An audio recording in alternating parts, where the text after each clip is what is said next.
Happy Monday, everybody, and welcome to Houston Life. Glad to have you with us. I'm Derek Shore. And I'm Courtney Savala, along with Tex, who's definitely a fluffy puppy today. I think he's been out rolling in the mud. I think so. I saw him earlier. I posted this story on Instagram, got into some paper, shredded, and I followed the paper trail to see what was happening. And there he was with this little dragon. Oh, stuffed animal. So innocent, I know. He's like, who, me? What? I did what? I know. He's so cute. Well, so cute. It was a little muddy and wet outside, and I know for a lot of travelers stranded up there at IH, maybe you were one of them or maybe someone you know, but my goodness, what a mess that was. But beautiful lightning storm, though. Absolutely. We do need the rain, for sure. We do. And the boys are home from camp, huh? Oh, all my chicks are back in the nest. Absolutely. They had a great, yeah, I know. Is that a TV show? They had a great time at camp. Orlando and I had a week of adulting. Every night, you know, we went out to dinner and it was great. Ooh, Tex. Do not do, oh, sorry. Don't do that on TV. What's happening. Buddy, you're on live TV. And then we had some fun. We did Three Musketeers Saturday at the Alley evening Theater. At the Alley Theater. And I have to tell you guys, please go see it if you haven't yet. It's great for the entire family. The costumes, the performance, the sword fighting, all of it, fantastic. Both boys loved every second of it. They were laughing, and it was just so fun. And of course, we had Stanley Andrew Jackson III on, who's seen right there, D'Artagnan, and Victoria, his sister. She plays his sister on in Three Musketeers. They both were so great. And in the lobby, you guys, they have this really cool. Look, you can become the Three Musketeers. No way. Isn't that fun? Are you sticking your head through a cutout? Yeah, Is that what's happening? And AJ barely tall enough to fit his face in there. And there's Orlando. There's Orlando. You yes. all look very convincing. Right? You do. I feel like we were. And also, just another happy Father's Day to Orlando. My rock in this world. We had such a great day. We made breakfast for him yesterday. Aww. And a true example for our boys. And I have to tell you, he does it all, people, with a smile. He's a really great hands-on dad. You know, awesome. The coach, he's, you know, he's got to live with me, so. Which would be so much fun. Well, happy Father's Day. Yeah. And by the way, happy Father's Day to all the moms out there who married deadbeats and had to raise their kids on their own. Absolutely. There are a lot of those, too. There's some of those out there. They get both cards, the Mother's Day card and the dad Day. card. I know, exactly. I'm just going to make sure Tex is not eating the flowers here. Sorry. I'm like the worried dad here. Our weekend was sort of a whirlwind. You know, Friday after work, we had a good time here at Channel 2. A little dance party in the studio, and then I went to the City Book party that was at Clay. They did a party called the Sexy Party. I'm not sure why they invited us, but that was a good time. I know, I didn't get that invite. It was, don't worry, we have some video of it. A beautiful space, really good time, fun running into friends. Later that night, we ended up at the Rustic to celebrate our friend Aaron's birthday. Aaron works here at Channel 2. And then we made our way over to Austin. You know, they have something called the Waller Park Conservancy in Austin, and they do something called Rainbow on the River. It's sort of like mini Pride celebration. Beautiful. It was so much fun. There were activities for the kids during the day, drag queen story time and food and all of that. And then in the evening, look at this. Just a great. There's Janet Jackson. I know, very convincing, it's nasty. Right? It was honestly, it was such a good time. How fun! And just a reminder for us that how much we love Austin. Yesterday we went out to the lake. It's such a short drive. It's so easy. Yeah, I want to go every day. I know. Beautiful out there. Super fun. By the way, speaking of all the Pride stuff, events you did in Austin, big Pride event coming up this weekend, right? Well, yeah, Pride is happening in Houston, and on Friday night at Discovery Green, there's something called Rainbow on the Green.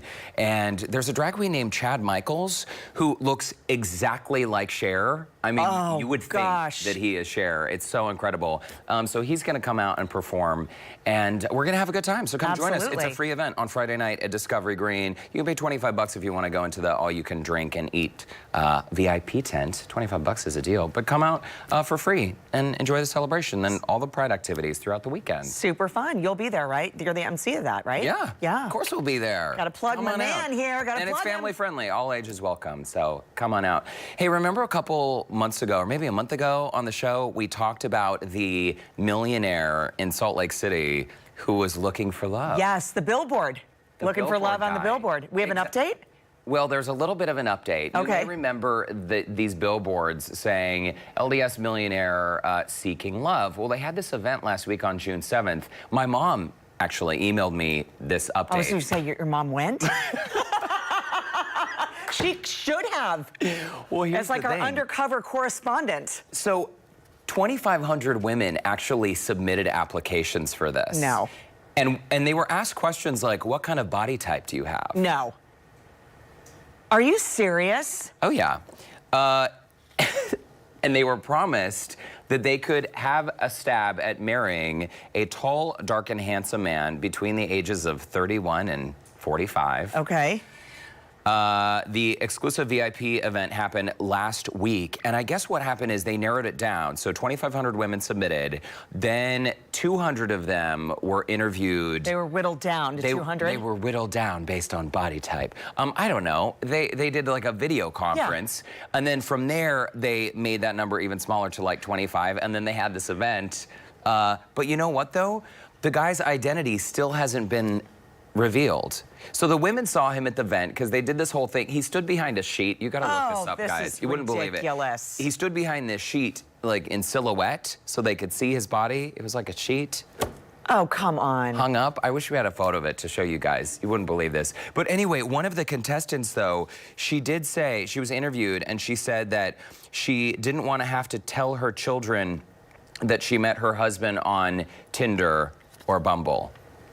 And that's why she decided to go to this is a better story? I got whittled down from 2,500 applicants? That's a better story? I don't know. Oh, bless their hearts, as we say in Texas. Bless their hearts. What does that mean? You know, good luck. Is that a compliment or is that an insult? Whatever you want it to be. It's just so fascinating, too. It is. You know, it is. It's terribly fascinating. And you know what? I feel sorry for these people, kind of, right? No, now you're not saying anything. What happened? What? You can find love in all different types of ways. I just would find it bizarrely conspicuous to try to make those private details public. Right. And here's the thing. If he really, really was searching for love, right? Why are you advertising that you're a millionaire? I mean, you should play off the whole thing of like, I'm just a regular dude. Love me for who I am. I mean, it is Pride Month. How old is this guy, unmarried? Just saying. Fill in the blank. I'm just saying. You know, I like where you're going. I grew up in Salt Lake, and so I'm very familiar with, you know, closeted folks. It happens. It happens. I'm not saying like that's the case here, but wow, Tex is actually nibbling on my fingers just a little bit. It's a really interesting story. And the thing is, like, body type. I know. Yeah. It's I'm really looking for love. Anyway, if there are any updates to this story, we will try to bring them to you here. We should have had your mom go, like, undercover somehow. Wouldn't that be amazing? Yeah. But I think she would have missed the age cutoff, though. You know, I don't know. She just could have been an innocent bystander somewhere. You know, it's like, oh, what's going on? No one's going to say anything to, like, get Bobby Sharon out of the way. They're going to talk to her. You know what I mean? She could have posed as a reporter, but just, press like, were not allowed to come to this interview. No. She could just been like a random, she's lost. You know, I'm looking for something and looking for a party of some sort, when really she's getting all the intel. Getting all the intel. Well, listen, it's a fascinating story. Tex has never been so awake during this 1 o'clock hour, so I think he's into it too. I think he's also excited because today we're going to be talking about the 4th of July and how we can get ready for a 4th of July party. Our friend Sarah Tarazinski, she blows us away every single time. Today, she's going to help us upcycle, get this, an old walker. An old walker like you would use to help walk. And she's going to turn it into an ice bucket stand. And did you see her move those bracelets on her wrist? We're going to talk about those too, right? Yeah. AJ is obsessed with bracelets right now, like those fun, like thread bracelets and things. So I'm super excited to see that too. Also, the Shakiba Report. June is Small Business Month. We're continuing the conversation with financial advisor Trevor Shakiba on the importance of small businesses taking advantage of social media to grow their business. Oh, that's a fantastic topic. It's so important. Absolutely. Every small business and how to do it well, right? How to do it well. But before we get to all of that, back in the 1850s, so there was this very popular method of photography. It was called tintype, and now it is making a comeback. Houston Live correspondent Lauren Kelly is down at Houston Tintype Studio with photographer Laura Burleton. She's going to show us how to make what's called tintype portraits. Hey, Lauren. Hey guys, I don't know, does the hat make my head look small? Because it's very large. I'm going to show you what tintype photography actually is today. We are at the Houston Tintype Studio downtown. Take a look at some of Laura Burleton's beautiful pieces. She's an artist and she's been doing her thing, photography and other things for a while now. 7 years and 5 years on her own in this studio. You got to come and take a look inside of this studio because it's awesome. From black and white to bridal to children's whimsical photos. This is the artiste herself. Hi, Laura. How's it going today? How are you? So tell everybody a little bit about what tintype photography is. All right. Tintype photography was invented in the 1850s. Okay. So it's an antique photo process that was done before film. Not like the ones that we see in the saloon, right? Maybe? Kind of maybe, yeah. Okay. All right. All right. Yeah, no, for sure. And I make all the chemistry myself for this. It has to be, it can't be purchased. Okay. So it's like collodion, ether, lots of other toxic stuff. You don't have to be a scientist, but you do have to be well practiced in this field. Yeah, for sure. And there's a little care should go into it. Cyanide used to be used to fix Oh, the photos cyanide. too, so Probably not anymore. Not anymore, Okay, no. thank goodness. All right. All right. So this is the camera. Okay, this is the camera we're going to be using. And we've already gotten our film ready to go. I'm going to sit down for you. You're going to take my photo, and we're going to see how this actually is going to work. Absolutely. Okay? So notice the big, bright lights. Big, bright lights are always fun with lighting. So, Right. okay, Miss Laura, tell me when to smile. We're going to get you in focus. Okay. And you're good. Awesome. Everything's upside down and backwards. That's how old cameras work. All right. You ready for this? I think so. All right. Put the film in. Okay. And I'm going to count for you. Okay. 1, 2, 3. Oh my gosh. I know how they've said like old-time photos actually produce heat. That was so hot. I feel like I just had a hot flash right now. Right. Did it come out okay? Are we going to do it? I think so. All right, so I'm going to come back around here. I'm going to go develop it. Laura is just going to go develop this. She's going to go into the dark room because this type of film has to be done like totally legit in the dark process in the dark room. So she's going to go over there. I want to show you what a couple of these photos are going to look like. You see this black and white? It's beautiful. It's a dark portrait. It's kind of out of focus, but that's kind of how things were back in the day. So we're taking an 1800s photo style and making it fully modern here at Tintype Studios in downtown. So we're going to check back in with Laura. We're going to come back here in just a little bit and see what my photo looks like and make sure that my hat wasn't completely over my eyes in just a little bit. So hopefully my photo will come out as good as some of these and other ones that she's got on the wall. So Derek and Courtney, back to you guys. Very cool, Lauren. It's interesting, too. I guess I shouldn't be surprised that that flash emits so much heat. Okay, Lauren, as you mentioned, we're going to check back in with you a little later on in today's show so we can see the final product. Very cool. Coming up next, 3 ways to make your 4th of July party go off with a bang, including how to make a festive bucket stand out of this. Take an old walker and make a bucket stand. We'll be right back.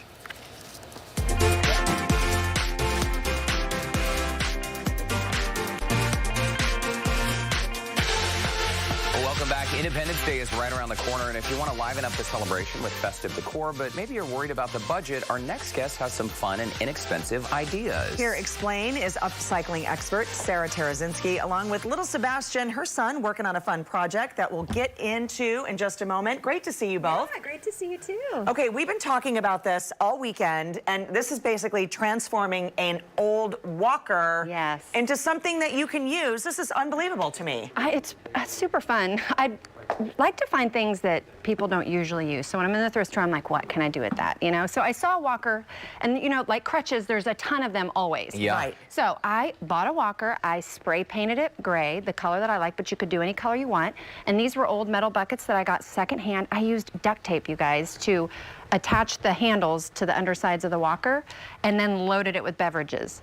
and then you load it with ice. You can move it all around. I mean, you can, because it's a walker, so it's movable. I mean, can you like walk with it? Like, You guys, could, and flip it around. over Derek, here. flip that around. On the opposite side, look what's on the opposite side. You have all the towels and everything? Spot to hang your towels. Perfect. Sarah, it is so clever and so unexpected. I would never imagine You know, you could turn something into that. Me Very neither, cool. really. I like the fact that you use duct tape, so it's very easy so you really to put it are all using together. very little, and it's super inexpensive. And I've used it for my kids' books and flowers, like ferns and stuff you could put in there. Very cool, and all under 10 bucks. All under 10 bucks. I love it. Okay, well, let's talk about red, white, and blue garland. Yes. This is one of those things that I hate buying at a party store because it's super expensive. So if I can do it at home, why not? Yeah, and it's really fun. So this is one we can actually, Seb, will you hold one side for me, bud? Okay, hold it tight. And then we'll let Miss Courtney hold the other. Or Okay. Derek can hold the other. Sure. So basically, we've got these tablecloths. You guys know these tablecloths, right? These plastic tablecloths. Okay. And this is a great way to upcycle them. Or just, you can get them cheap at the dollar store. Yeah. So do you want to cut a strip? Okay. You would cut one. You just leave it folded to make these. But am I cutting all the way through? Yeah, cut all the way through. And then when you get it cut all the way through, you kind of pull it out in a strip and you cut it in half. And then you've got a bunch of these strips. And then what you do with the strips in all different colors is you take your red, white, and your blue. And then, Courtney, I'm just going to let you just tie it. There's just no tie it special on. loop or Tie it anything. around the string. Just tie it. And then you gather them all up, and it makes this really fun, festive, and it looks more expensive than it is. Absolutely. Garland, and you're upcycling tablecloths. And Sebastian, do you help your mom with these projects a lot? Yeah. Kind of. Are you Kind always of. working on something around the house? Kind of. Kind of. Yeah. Yeah. Okay, He's good. 7. Yeah. He kind of does stuff. He kind of does stuff. That's what we do. We're 7. We So the kinda do. idea then is you just continue this pattern and you end up with something like And we you end have up, on the yeah, front you of can the do it as table long here. as you want, and you can set your kids at it, and takes up some time, a fun summer activity, get ready for your party. It's a great idea, and Absolutely. it costs what? Just a few bucks by the time you buy yeah. everything. Or if after you use these, sometimes people, I don't buy these, but some people do, just put them in the closet and Yeah, put it with the yeah, rest of because your then you're party like, stuff. yeah, and just reuse it. And you can use it for Absolutely. bows on gifts and, you know, all sorts of stuff. Super Great idea. fun. Okay, what's next? Okay, so this is one Sebastian's going to help us with. Okay, so this is a really festive way to make table or candles for your table. So red, white, and blue rice, Yep. right? So I figured out a way, instead of using rubbing alcohol, because that's usually what you have to use with the food coloring to get Okay. things to stick, to use a little vinegar. So we're going to let Seb help us with this one. Sebi, we're going to do a little bit of white rice in a container. Do you want to put some drops of food coloring in here for me? Take that lid off and put in as many drops as you like. And you put the food coloring directly, Yep, directly on the rice. You got it. Just pull it straight off, babe. Here, you do this one. Okay. Okay, put it straight on the rice like this. You do that side, and I'll do this side. And this is just a regular food coloring Yeah. that you would get at the grocery store in the baking section. Exactly, and really you can do as many drops as you feel color-wise you want. Okay, depending So- on how vibrant you want it. Yep, and then while we're doing, Seb's putting that in there, we do 2 tablespoons of white vinegar. Okay, so very similar to our Easter eggs, right? That's right. This is kind of what. Kind of the same thing. Okay, Seb, you're And are done. we going to shake? Yeah, or what are put we the going to lid do? on Put and the lid shake on. it up. Okay, this is going to be pretty red, I think. I think it's going to be super red. Now, Seb, this is your job. You want to shake this one? We'll let Miss Courtney shake that one. You want to Okay, shake you that? shake it, All right, yeah. blue, and she can shake the blue. Okay. And then you shake them, shake them, shake them. And they turn these awesome colors. And this is really a great thing for sensory for kids as well. Sure. That's, you know, you're not putting any chemicals and things and they can play with it. And then once you get it all done, I'm going to set it flat, right, Seb? Then we open at it that. up. There you go. And then you put this outside. I just put mine outside for an hour and they dry. Oh, good job, Ooh, buddy. great job on the Whoa, color. that's like way better than the red I did. That's good. And look how evenly distributed the color is. Yeah. So the white vinegar, as you mentioned, that's the key. That's to the key. ensuring And all when the you rice touch gets it, coated. look, it doesn't get on your fingers. Oh, it's already dry. The rice Yeah. will, but you can play with it and you don't have to worry about your kids being all, yeah. And then you just put your, layer it in the glasses, and then what do we put our little votive on top? I Fun? love it. Super cute. Okay. A great Okay, idea. so this next one is really cool. My youngest son is totally into like the thread bracelets. Okay. Is that what you have here? Yeah, so he would totally dig this. Okay, so these are guitar strings. Put that out there so everyone can see. So I saw these really great circle bracelets and I was like, okay, how can we do this? So Really pretty. if you go to Guitar Center and ask them for guitar strings, they will give you upcycled old strings. They have a box of them. They do? At least they did for me. So, I mean, you know, they have them in the back, and if you ask for them, you'll get them. So you take it in your fingers and you make a little loop, and all you have to do is hold on to that little piece right there, whatever size circle you want, and you want to go in and out, and in and out. All the way around. All the way around. So that'll take a little bit of time. It takes a little bit of time, but when you're all done, it ends up looking like this. Ah, This little guy very right cool. here. So then what you do with that, one of you guys have that? How do you tie off the ends, or do you? You just You sort don't. of- You just feed it You all just the way weave it through. And any extra that you have, you can take your Just- little clippers and just do a little snip on the extra wire, and then it kind of all lays nice and flat. And then Very you take cool. your strings. You want to hand the strings to him, Seb? Already did. You did. They got plenty. Okay, cool. Oh, awesome. So then you take Thanks, your buddy. strings and you put them underneath the loop, like kind of like that little knot that we did for tutus, and you just feed it. Oh, Okay. I see. Yeah, you put both through, and then it feeds right through to make this little knot. And then you could do you one can on the attach other it. side And on as the other well. side, you can use any colors you want. That doesn't have to be 4th of July colors, but this is also a really fun thing, maybe for the older kids his age and up, because the guitar strings can be a little pointy. Okay. And then you just tie them on your wrist, guys. You can stack them up, and I think they look pretty cool. Look at Very that. cool. Isn't that cool? folks. Very, very cool. Nobody will know that you didn't pay a lot of money at a little boutique for Exactly. something like that. Sarah, you always have such great ideas. Sebastian, thanks so much for coming and hanging out. Yeah. Can you say thank Yeah, you? Perfect. He's got the hang of it. He's got the mic. He's ready. He's a Great to see professional. you. Very, very nice. And as always, if you would like to connect with Sarah, you can visit the Scene on Houston Life section of our website. And later in today's show, we're sitting down with a local pop and R&B singer, Ashley Toman. We're going to ask her how it felt to work with legendary singer Shaka Khan. That is very cool. And coming up next on the Shakiba Report, the importance of small businesses developing a daily social media routine to gain more customers. We will be right back.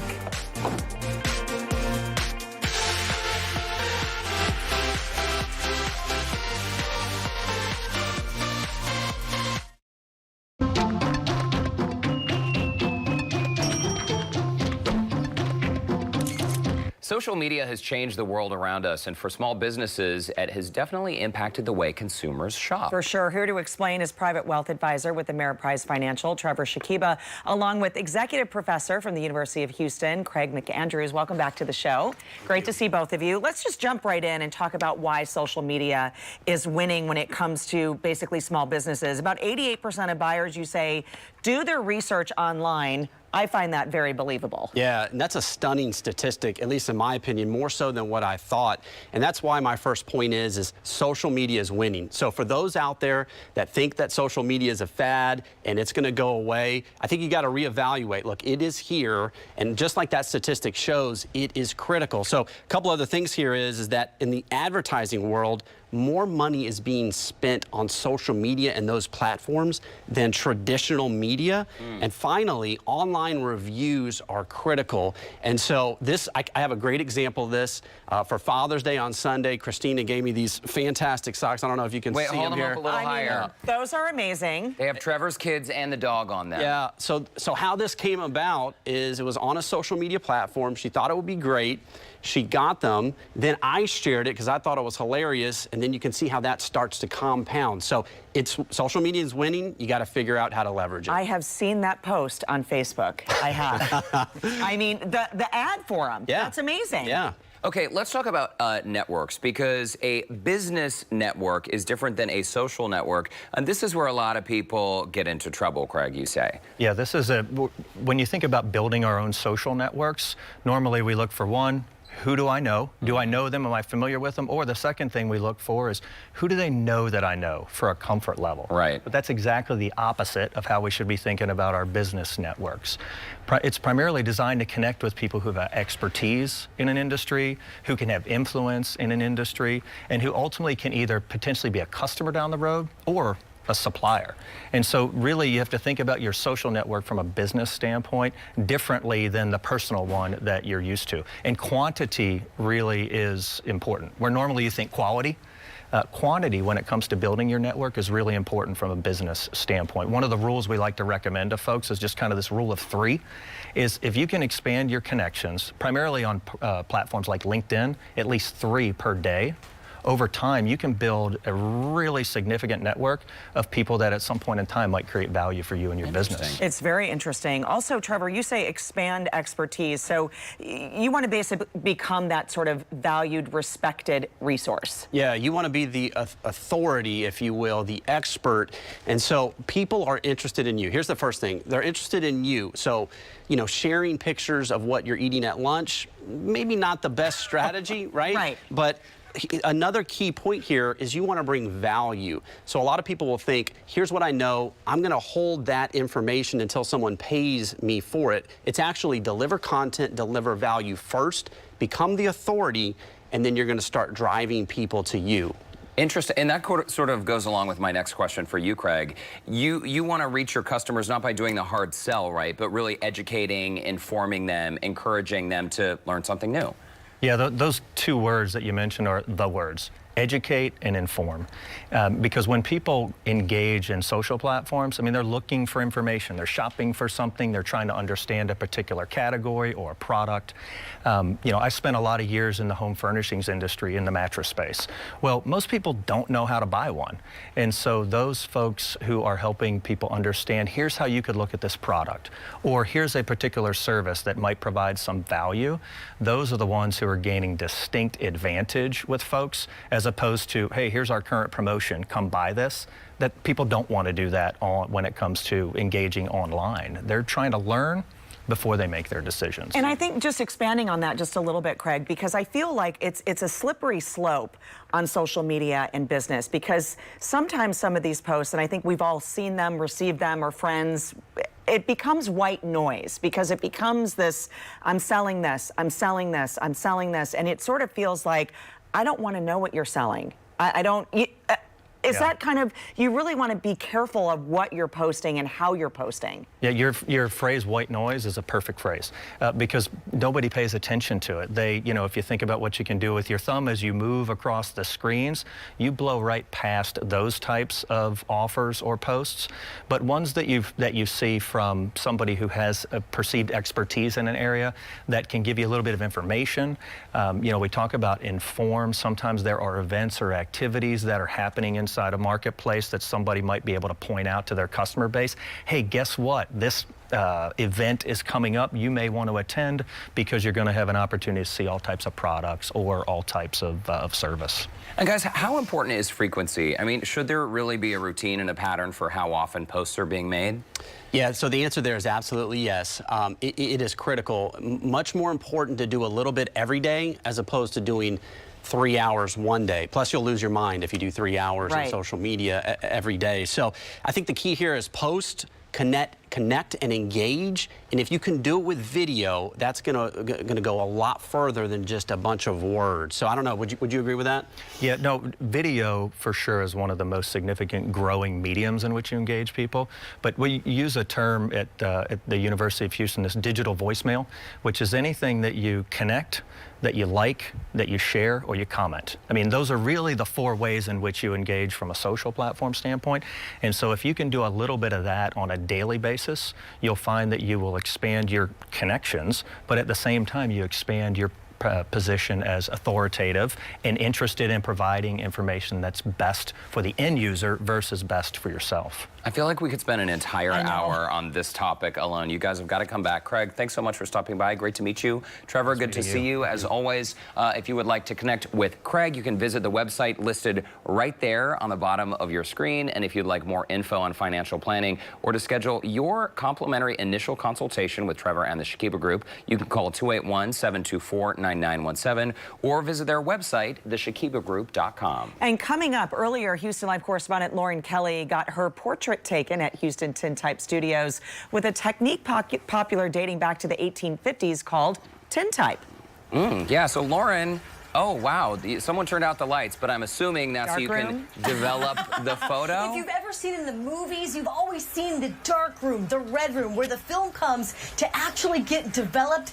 That is what we're doing right here with Laura Burleton. She's the photographer, and we're going to take my photo, we're going to develop it, and then we're going to show you guys all the goodness of what's coming out of it. Coming up next on Houston Life. Don't move.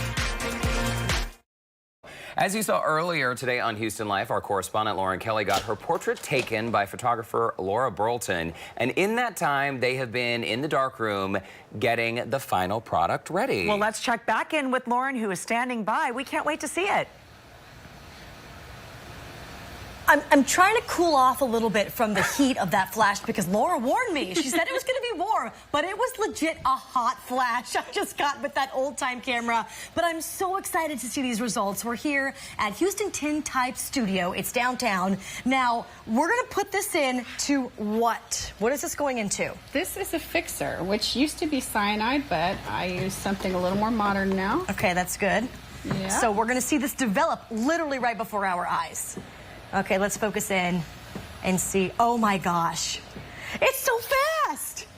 I'm used to taking my photos and printing them from a digital photo on my camera or my phone. I'm not used to actually seeing film and flashes in the darkroom. Look at that, you guys. It's coming out so clear. I feel so knowledgeable knowing how they used to do it now in the 1800s. So that is what we call tintype photography, huh? Yes, ma'am. So you do this here at the studio, lauraburleton.com for more information. You do kids, you do weddings? Kids, weddings, all the things. All and the things. Does everybody kind of come and set up right here in the studio? Yeah. And I also shoot on location as well. So Okay. sometimes I'll do a tintype photo booth. And Oh, a tintype photo booth. That'd be a great wedding idea. Yeah. Or is that too hard to bring? No, it's all all the good. chemicals, the chemist on the set. Yeah. All right, let's take a look one more time. I just want to show you what it went from. Just a short amount of time. That's so cool. It was literally like 5 minutes. Yeah. And we came back and boom. Now, is that specifically the color it's always going to be? Do you do like a black on black or a black on white only? What are the options? Generally, it's this color. So it's the substrate is black. So those are your blacks, and then the silver makes the light colors on. Now, do you need to hang this up to dry, or when we take it out, will it be ready to go? I will take it out. I have to actually wash it for a Okay. little bit, and then I put it on a hot plate to dry it, and then I varnish it. Hot plate, hot flash, hot plate. Yep. Well, Laura All the heat. Burleton, thank you so much. This has been such a great experience. Houston Tintype Studio. We're in downtown, lauraburleton.com. She's a pro, you guys. Come and have your picture taken. The hot flash is totally worth it. Derek and Courtney, I know you guys would love this. You got to come So down cool here to sometime. see it all Back to you develop guys. right in front of our eyes, and especially for the little ones who have no idea what we're talking about. It talks about developing film. It is a fantastic experience as well. It takes me back to my high school days. I took a photography class. Oh, yeah? Very nice. Yeah. Maybe we should do a segment sometime. Lauren, that is very, very cool. And that photo turned out very nicely as well. If you could just sign it and send it our way, Thank you. we'll hang it up. Thank you. Absolutely. All right, and for more info on Houston Tintype Studio, you can visit our website, houstonlife.tv. And coming up after the break, guys, we're talking to a local singer, Ashley Toman. That's right, and I hear she might even stick around to perform. We'll find out right after this.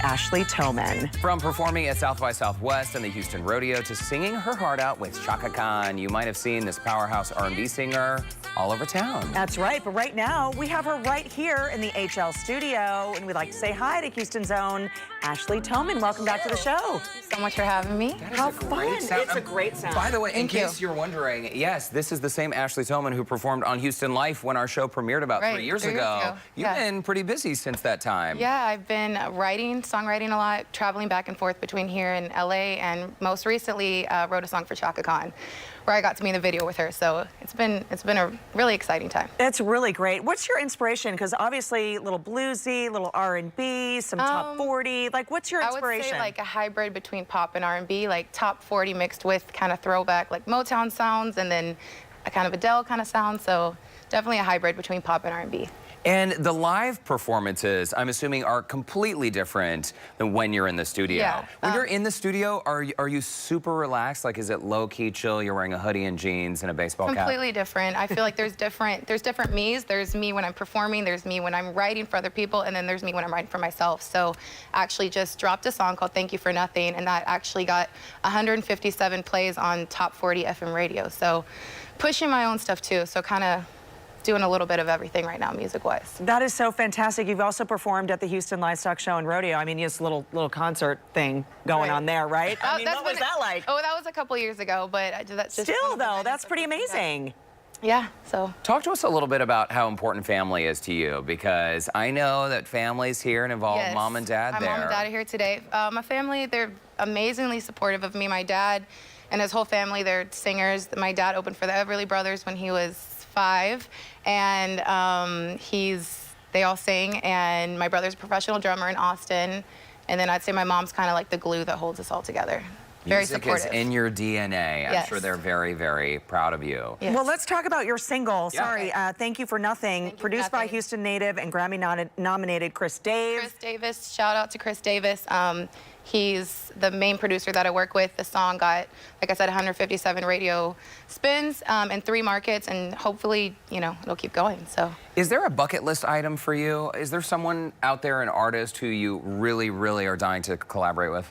I would say Adele or Sam Smith, and currently Yeba. I don't know if you've heard of Yeba, but she's a new soulful artist. I'd love to write for her. So those are goals of mine. So we'll see. It's so great. Well, and tell us a little bit about the song, more about the song you're going to sing for us today. Thank You for Nothing. Really, it was just kind of a mood in terms of like relationships. I was like, I want to write something that's really like sassy, but like upbeat. That's my sound. That's that kind of like eclectic, like soulful pop mixed with almost like a, I don't know.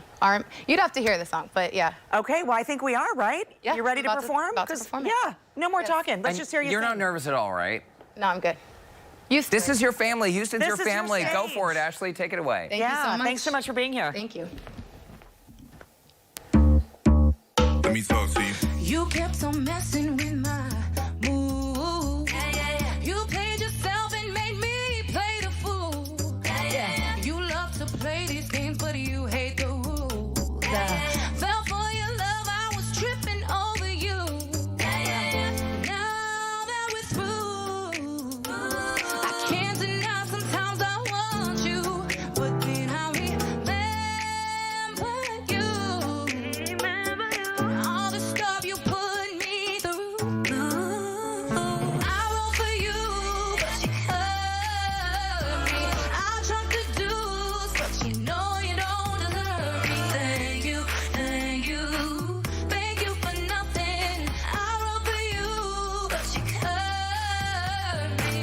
Maybe you think that I'm blunt and rude. Try to knock me down, but I'm still making moves. Did me so dirty, left me confused.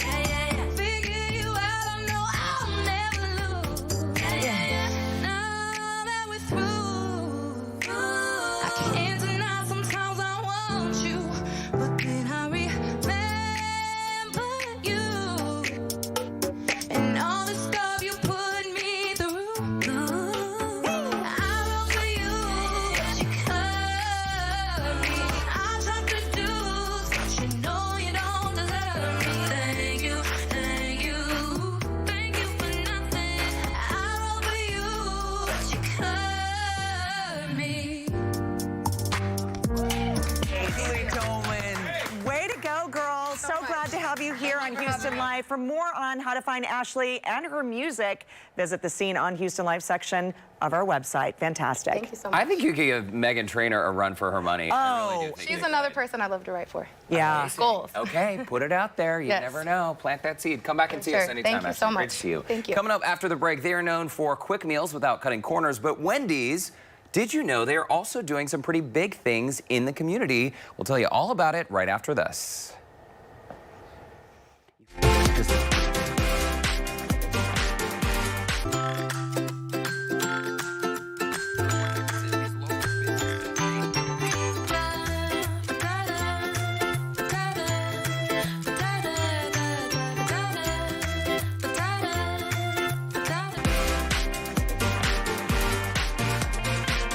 Well, from their fresh hamburgers to the oh-so-popular Frosty, Wendy's is a go-to spot for so many of us. But good food isn't the only thing they're serving up for the community. Well, did you know that they also work to help find forever families for children in foster care? Wendy's franchise owner, Ricky Oberai, is joining us now to explain. Welcome to the show. Thank you. Thank you so much for being here. You know, let's talk about this because we said the company was founded in 1969, and you went to U of H, I the did. hotel school. Hotel school, yeah.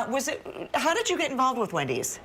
Went to the hotel school, did a lot of culinary arts, and then one day, I don't know, I just kind of got addicted to the fast food, eating it so much, and then when I saw the square hamburgers, and you know why they're square, right? No. Because we don't cut corners.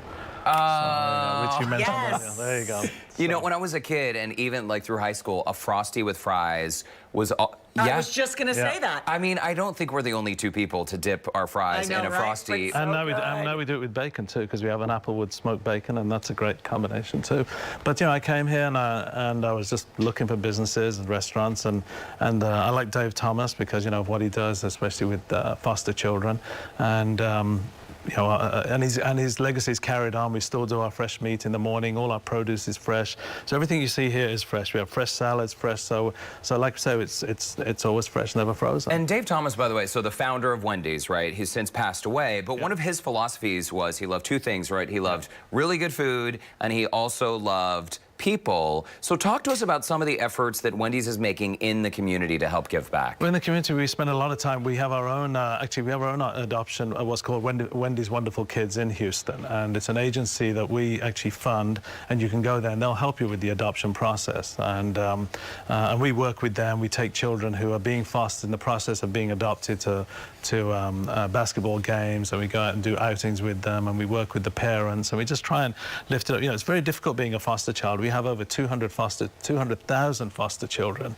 in the United States, and up until after 14 it becomes very difficult. After 18 they become homeless because they're aged out of the system. They're aged out, as they call it, and you know, they travel from home to home. So you know, it's definitely a problem that we need to face, and we're getting better at it, and hopefully people are, you know, becoming more aware of it. So you know, we do Frosty key tags, as you know, once a year, where you can buy a little key tag for $2 and then you get a free Frosty every time you go in our restaurant. Or we're doing pin-ups in a couple of weeks, and again, just helping out doing that. So we keep active, and it's very important to us. So. I think it's really important too to not only highlight the food. Of course, we know and love the Wendy's hamburger and the food that you offer, and then over time the menu has to adapt to what's happening, the menu items. But I think it's great to really empower people with this type of foundation, because sometimes people do want to help in foster care, do want to start the process of adoption, and just the sheer financial burden of it makes them stop. It does. So if they go to Wendy's.com or Wendy's Wonderful Kids, it really shows them a path that it can be done. You know, and the people we met, the foster parents, they're not the richest people in the world. They just have big hearts. And they have, you know, it's just something in life that helps them a lot. You know, I'm looking at not maybe foster care, but maybe kind of a child advocate. You know, I already have 3 children that keep me busy as it is. But, but you know, in our own way, we do give back to the community. So it's important for us. And then, like I said, mention our food is always changing, but a couple of things always stay the same. You know, our big triple meat burger here and our chili. Oh, the chili's so good. And the Frosty, I still can't believe. Yeah, I couldn't bring a Frosty because you didn't bring a Frosty. We couldn't lug the machine over here. But, what's the best way for our viewers to get involved? Because obviously we've been chatting about foster care, the uncertainty that these young people face. How can a consumer ensure that they are helping out while supporting your business? Well, when they come to our restaurants, if they buy the Frosty tags, when we have them up for sale, we've got pin-ups. But if they want to really get involved, just go to wendyswonderfulkids.com or Wendy's.com, and all the information is there. It'll phone numbers, websites, emails, everything is there, and it'll lead them straight to a site. And you know, and if they're a store, they can talk to a manager about it, or one of my operators is there, and they're always willing to chat about it. Perfect. So, Ricky Oberoi, thanks so much for stopping by. Pleasure to meet you. Thanks. Yeah, pleasure. Thank you. We'll be right back. Thanks so much. Okay, thank you.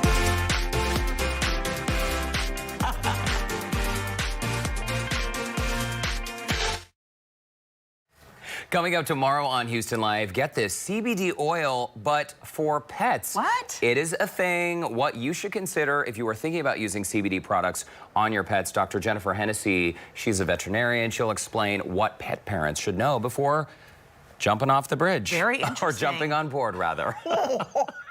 What did you just say? I don't know. Oh my gosh. It's Monday. Okay, travel with Gabe Saglier. He's going to have the top deals on wellness destinations. Do you think one time he could take us with him? Oh, I would love that. And folks, if you think it's too late to book your summer travel, that is not true. Not true. A ton of deals to be had. Hey, listen, happy Monday. Yeah, we'll see you back tomorrow. Enjoy the week. Or just look at that.